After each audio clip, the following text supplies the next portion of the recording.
মানুষগুলি আল্লাহ পাকের গোলামি দাসত্ব করা বাদ দিয়া, আল্লাহর গোলামি দাসত্ব করা বাদ দিয়া, নামাজ আদায় করা বাদ দিয়া লাত মানত উজ্জা সরস্বতী আফ্রোদিতি, কেউ বা আবার কালী, কেউ বা আবার মহাদেব, কেউ বা আবার পানির পূজা, কেউ বা আবার মাছের পূজা, কেউ বা আবার গাছের পূজা, কেউ বা আবার ছায়ার পূজা, এক একজন এক এক রকম পূজা করতে করতে মানুষগুলি যখন অন্ধকারাচ্ছন্নর ভিতরে চলে গেল, মানুষগুলি যখন আল্লাহ ভোলা হয়ে গেল, আল্লাহ ভোলা মানুষগুলিকে আল্লাহর পথে নেওয়ার জন্য অন্ধকারাচ্ছন্নর ভিতর পড়ে থাকা মানুষগুলিকে আলোর পথ দেখাবার জন্য আমার আল্লাহ পাক রব্বুল আলামিন তার কুদরতি পার্লামেন্টের সিদ্ধান্ত অনুযায়ী দুইটা রহমত, দুইটা বরকত আল্লাহ জমিনে পাঠিয়ে দিলেন। জোরে কান মারহাবা।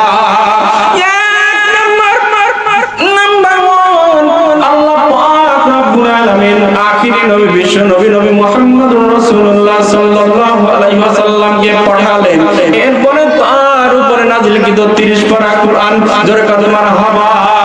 আমার আল্লাহ ডাক দিয়া কয়, বান্দা রে, এই দুইটা দিনে যদি পৃথিবীর বুকে কেউ আঁকড়ে ধরে, গাছ যেরকম শিকড় মাটিকে আঁকড়ে ধরে গাছ উল্টে যায় না, আমার আল্লাহ ডাক দিয়া বলে, পৃথিবীর মানুষেরা রে, এই দুইটা দিনে যদি তোমরা পৃথিবীর জমিনে আঁকড়ে ধরে রাখতে পারো,